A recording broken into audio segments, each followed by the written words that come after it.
Again, with some breaking news as we come on the air tonight, Columbus police officers are suing the city over the data stolen by a ransomware group. They say their social security numbers and personal information now are on the dark web. This comes right as dozens of city agencies are still feeling the effects of the attack weeks later.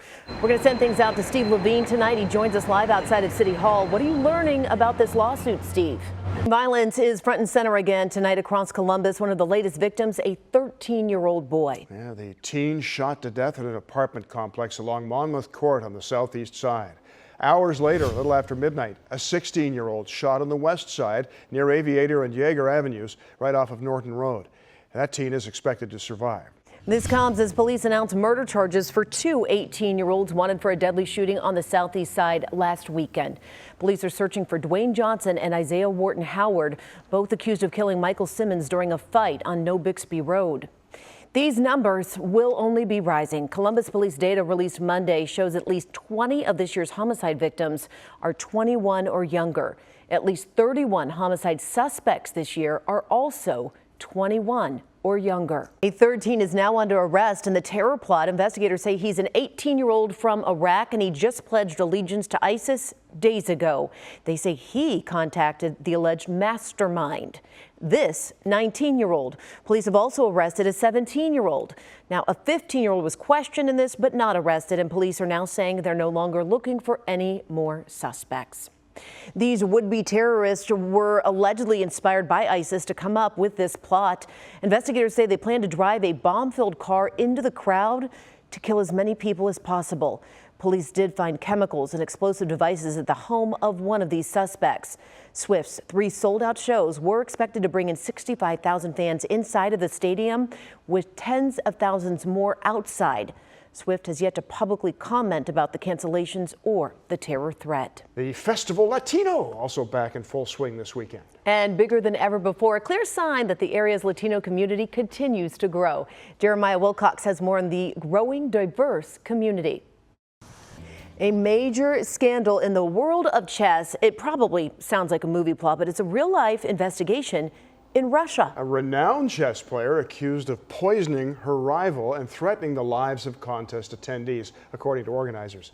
Melissa Adan now with a look at the alleged poisoning caught on camera.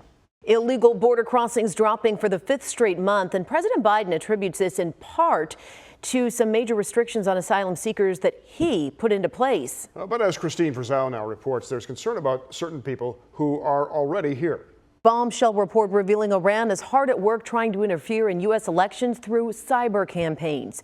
As Matt Gelka explains, they're targeting both sides of the aisle. The CDC updating its recommendations for RSV vaccines in older adults. People 75 and up should get it if they didn't do so last year. The same goes for folks 60 to 74, but only if they have an increased risk of severe RSV, including chronic medical conditions or living in nursing homes. The experts say the update is aimed at prioritizing those at highest risk for serious illness. The CDC notes people do not need to get a new dose every RSV season. The best times to get vaccinated: late summer and early fall. The Columbus Police, Fire, and 311 are among the agencies that are still being impacted by this breach, and we are learning that a potential new hack is affecting the Ohio School Board Association. Let's get to Lisa Rontola here in the studio with this, and this really couldn't come at a worse time, Lisa, with school just around the corner. Well, the Ohio State Buckeyes lost Marvin Harrison Jr. to the NFL, and yet a wide receiver might still be the position of strength for this year's football team. Interesting. How do the Buckeyes keep producing first-round draft picks? Sports director Dave Holmes went looking for the answer. The San Diego Zoo jam-packed today as many visited to see Yu Chan and Sing Bao for their first public appearance. Now, they are the first giant pandas to arrive from China here in 2 decades. Governor Gavin Newsom has proclaimed California Panda Day in their honor.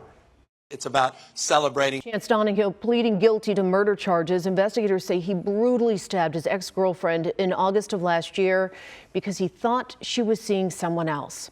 Today, he learned his fate as he's set to now spend years in prison. Rodney Dunnigan with the emotional moments in court.